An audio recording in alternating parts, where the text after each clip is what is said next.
read now, Matthew 5, 1 to 12. The Bible says Jesus Christ went to the mountainside, he went up there and he sat down. That was the custom of rabbi in those days. They used to sit down to teach people. So when he got to the mountainside, he sat down there. The disciples followed him and they sat there. And the multitude also came. The Bible says, and he opened his mouth. And he began to teach them.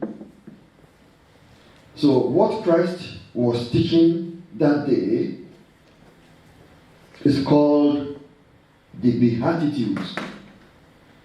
The Beatitudes. The Beatitudes are first of all declaration of God's grace. Beatitude is the declaration of God's grace, not a kind of condition of entering the kingdom of God. What makes us to enter the kingdom of God is to be born again.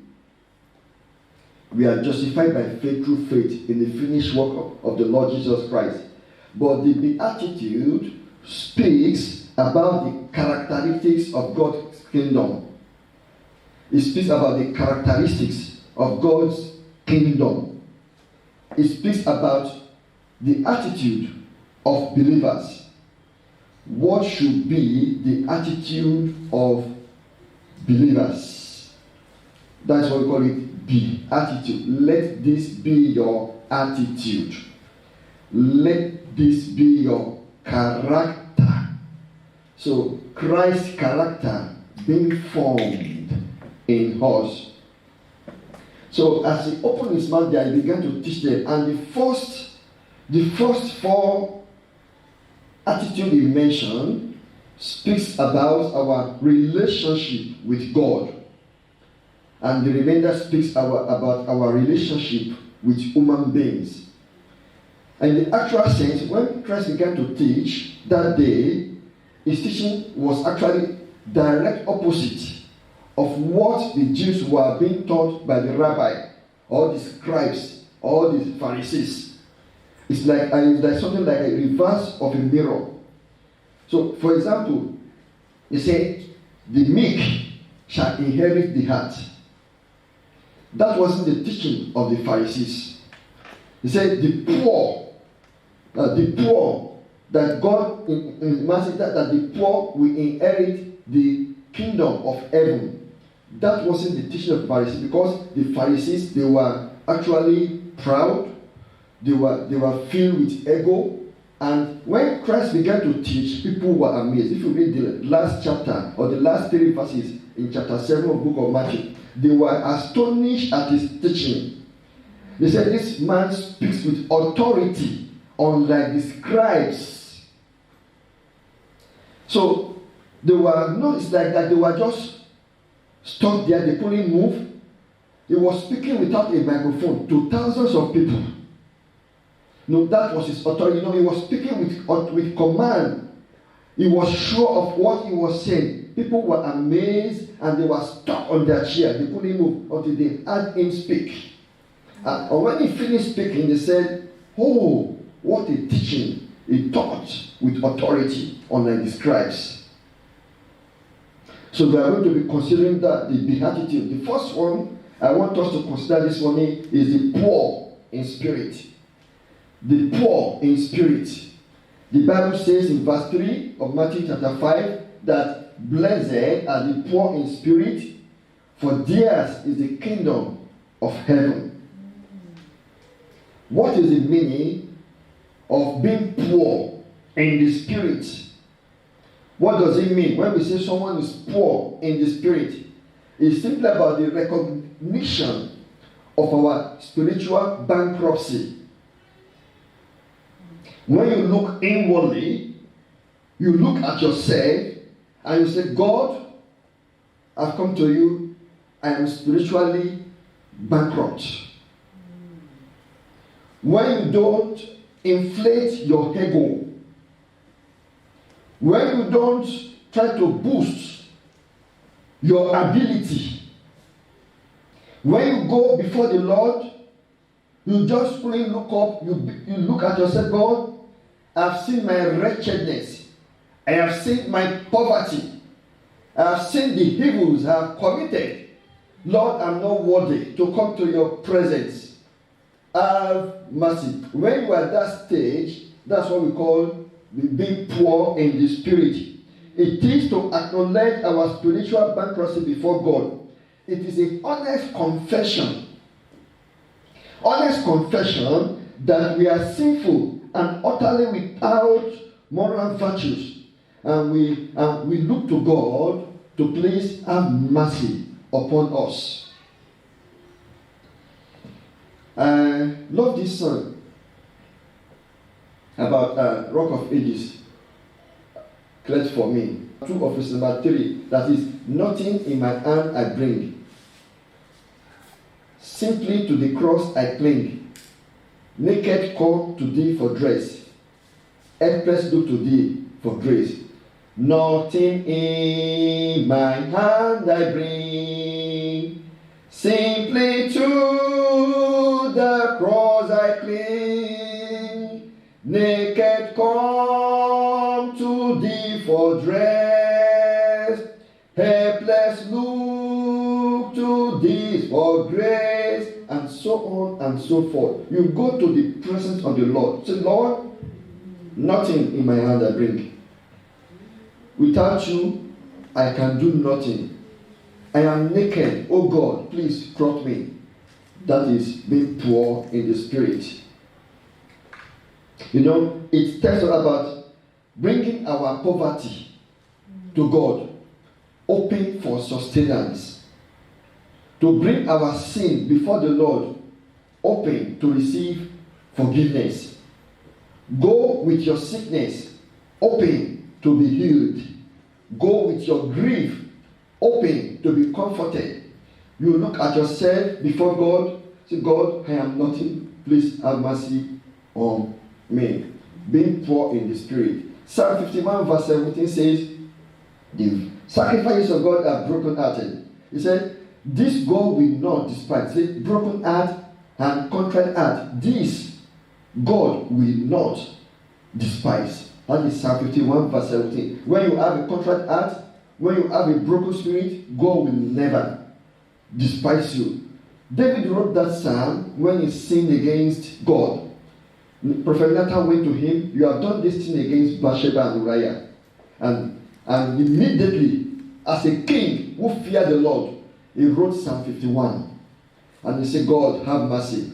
You know, he was broken-hearted, and you know, he had the contrite heart, and God forgave him. So when someone's heart is not broken, it is difficult for God to deal with that people or for such person. When you don't have a broken heart for God to mend, when you feel you are self-sustaining, you have all it takes to keep to yourself or to do whatever you like, you don't have broken heart, then God cannot mend your heart. Christ said, God has sent me to bind up the broken hearted.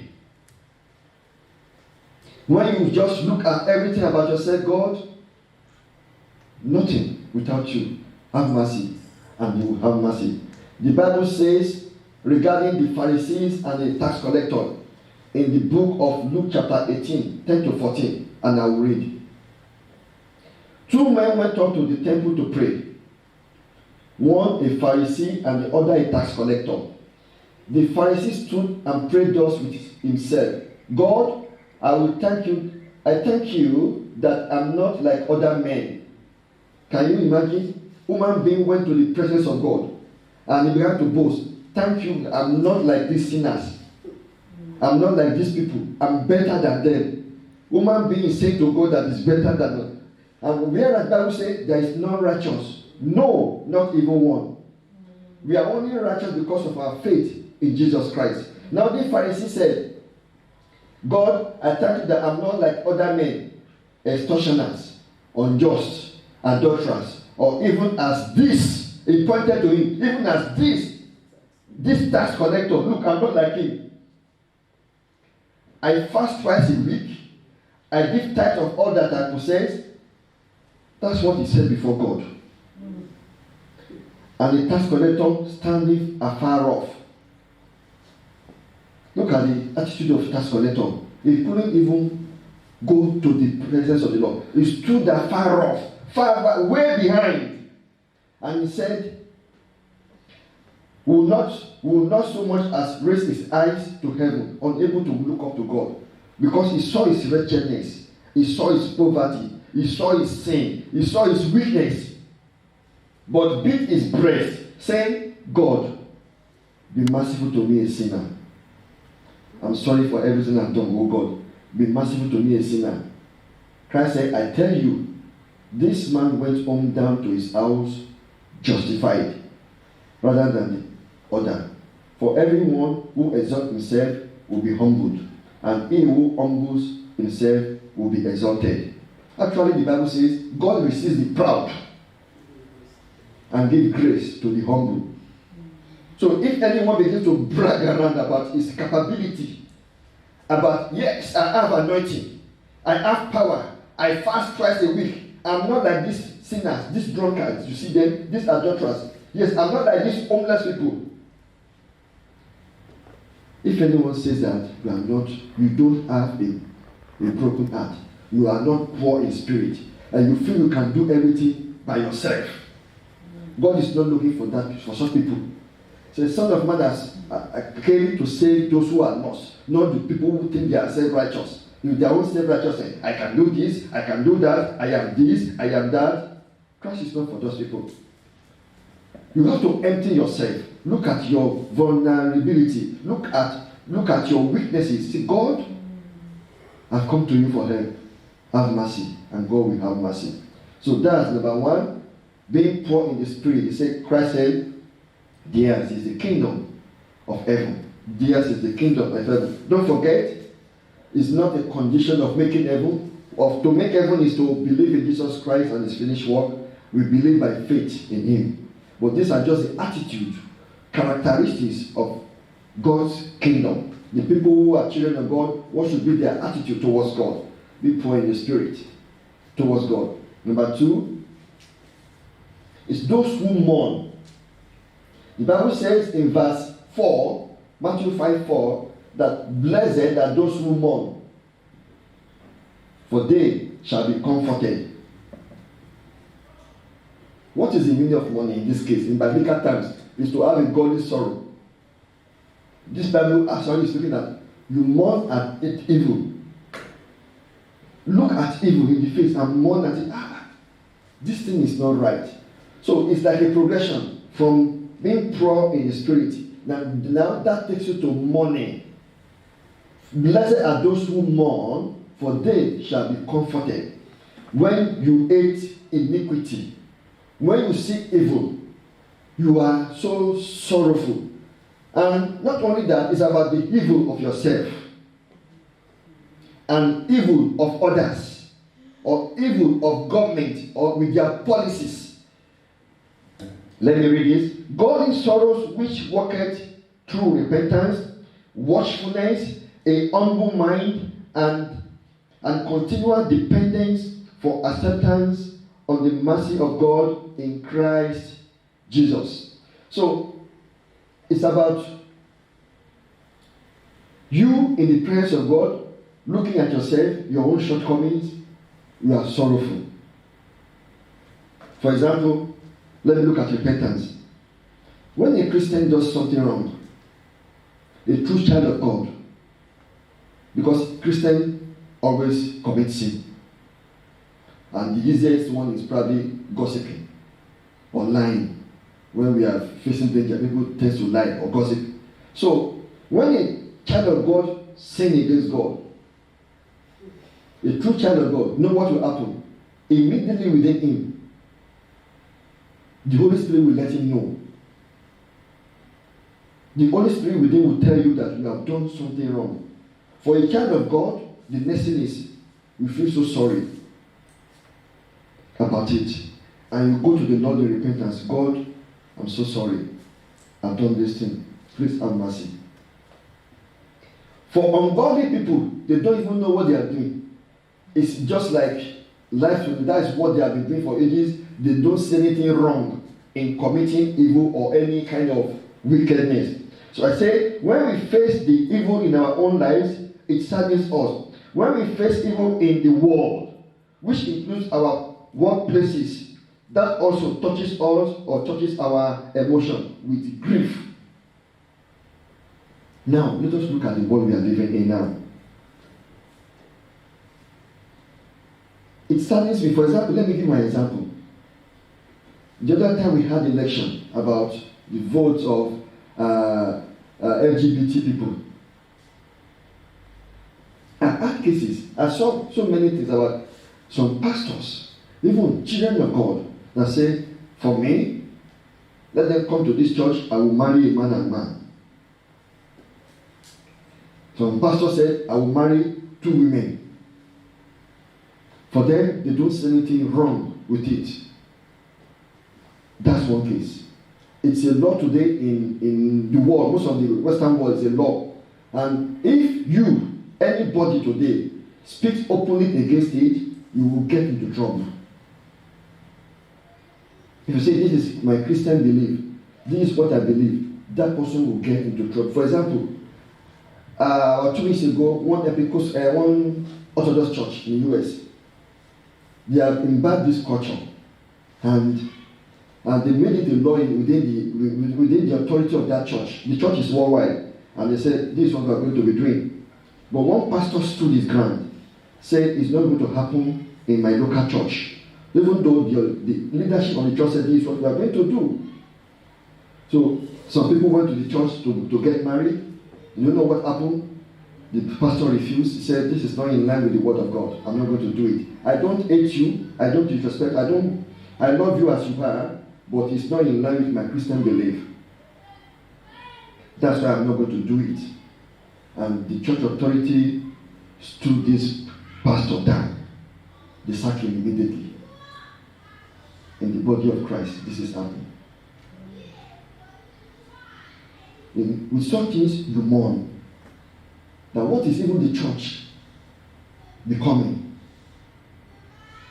What is the church of Christ becoming? When we, who are supposed to be the light of the world, we are joining the people of the world to do what they believe in. When the policy of the government, the leaders of the world say, you have no right over your child, whether it's a boy or a girl, you mourn.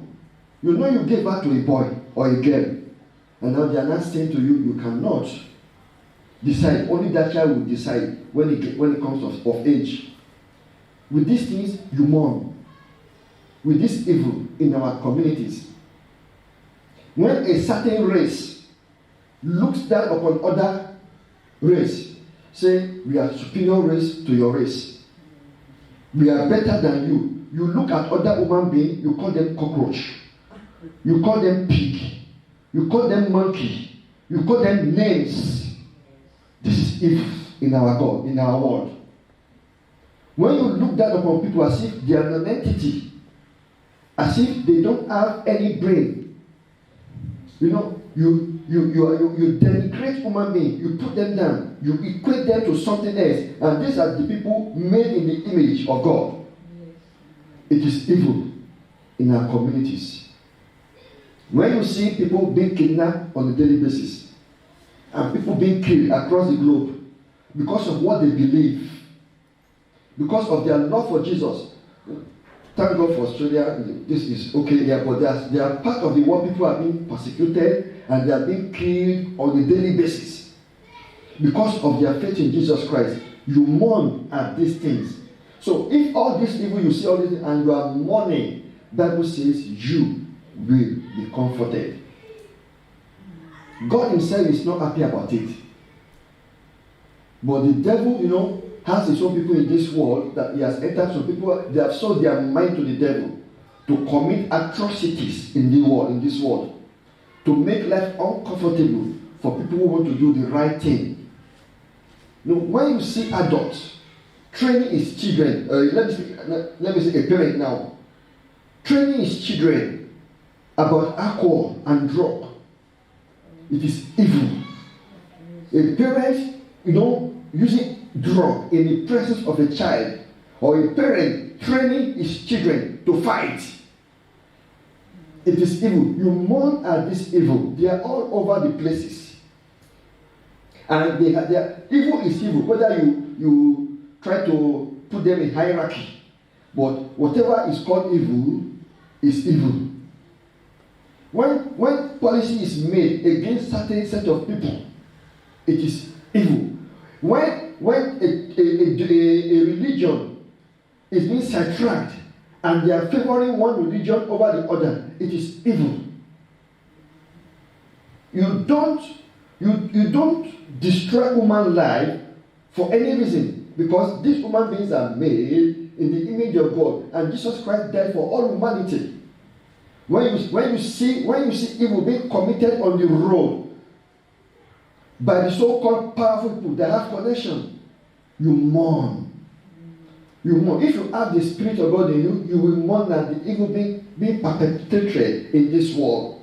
The Bible says you will be comforted. The Bible says in the book of 2 Corinthians chapter 1, verses 3 to 5, say, "Blessed be the God and Father of our Lord Jesus Christ, the Father of all mercies and God of all comforts."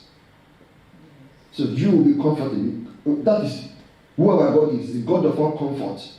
Say, "Who comforts us in all our tribulation, that we may be able to comfort those who are in any trouble with the comfort with which we ourselves are being comforted by God." So whatever thing we have passed through in life, God has given us the enablement to even comfort others by His Spirit, by the Spirit of God in our lives. Psalm 34 verse 17 says, "The Lord is near to those who are broken heart, and saves such as have a contrite spirit." God is always near His people. So when He sees evil being committed, when you see oppression of a human being against another human being, see, God is not pleased at it. So if you are a Christian, you are praying to God on a daily basis, "God have mercy, this thing I'm not happy about it." God said, God saves such people. You will be comforted. That is why we have the Holy Spirit. The Bible called the Holy Spirit the Spirit of comfort. You will be comforted. So what I just said this morning, you cut across everything. A family, a state, a nation, across the globe. It's everywhere. You mourn at evil. You are not happy when you see evil. The Bible says you will be comforted. Number 3, the meek. Number 3, the meek.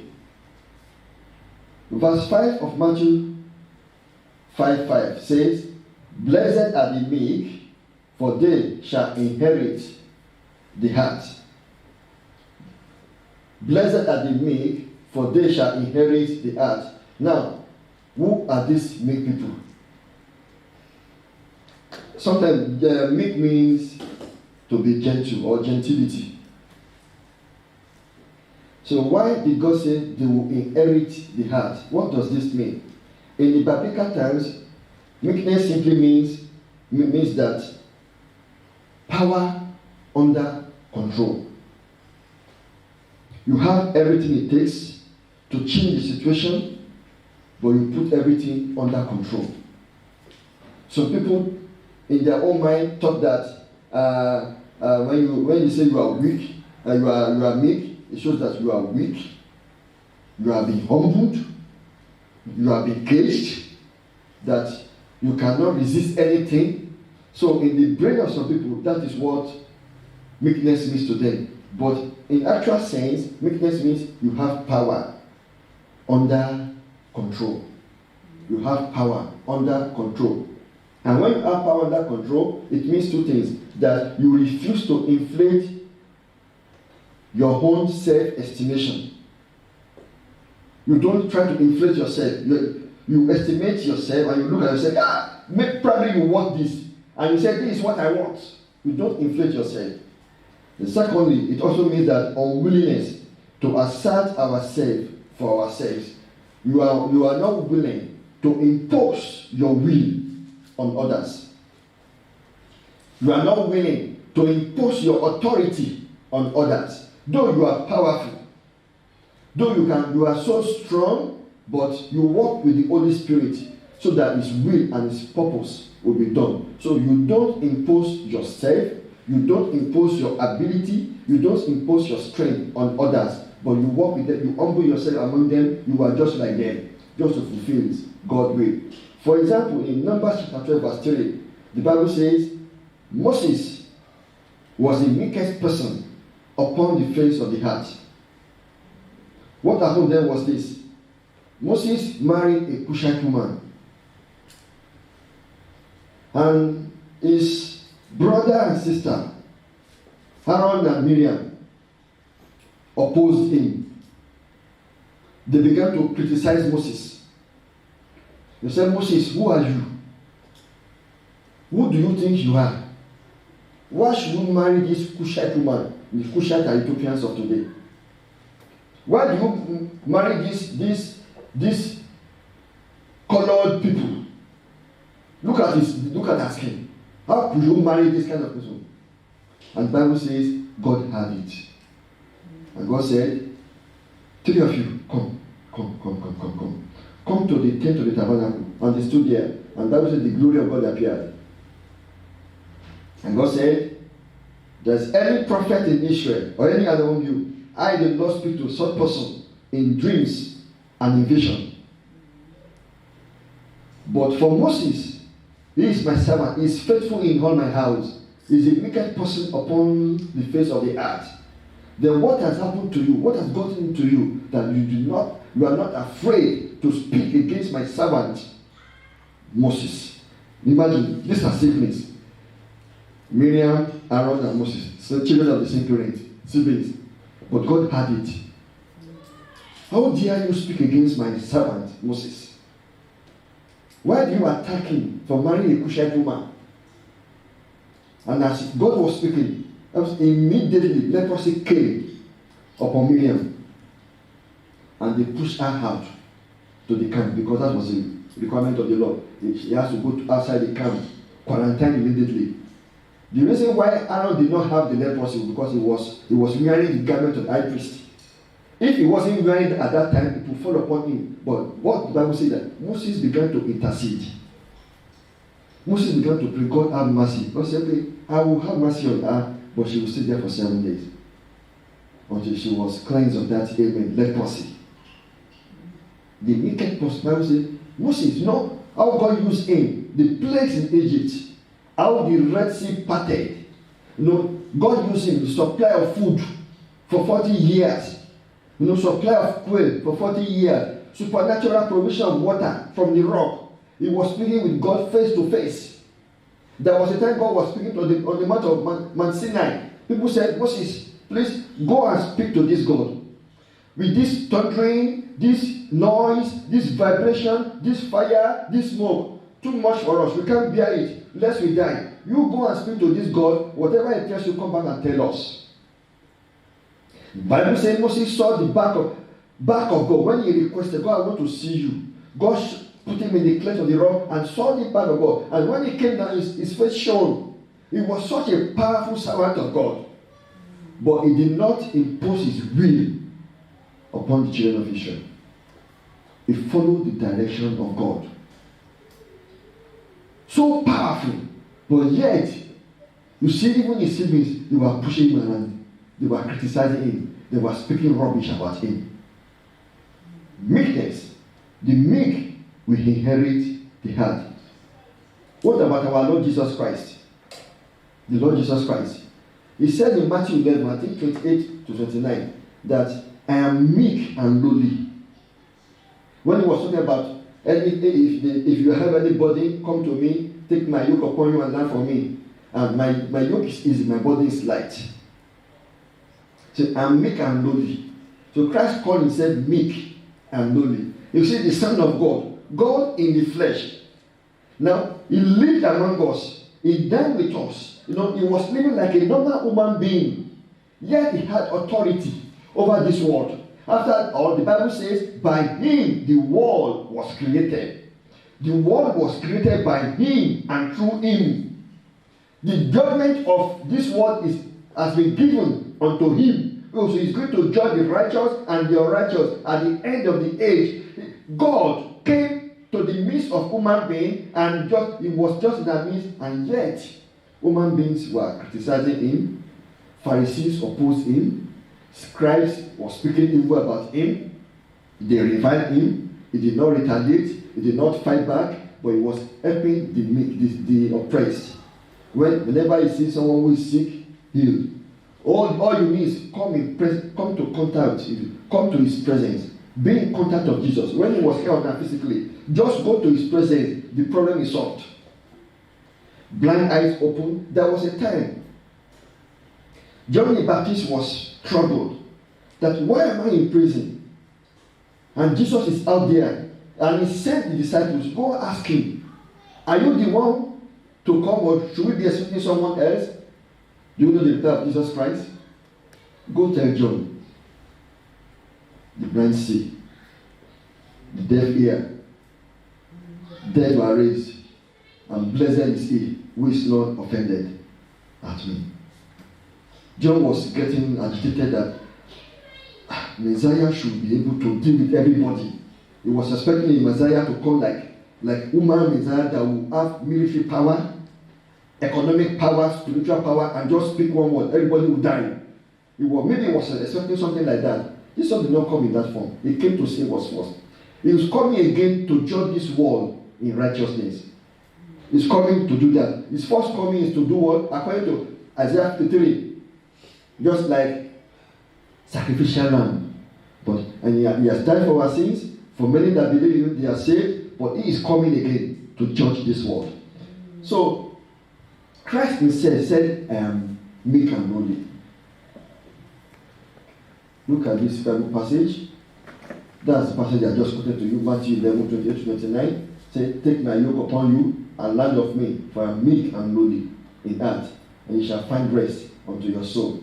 Christ called himself meek.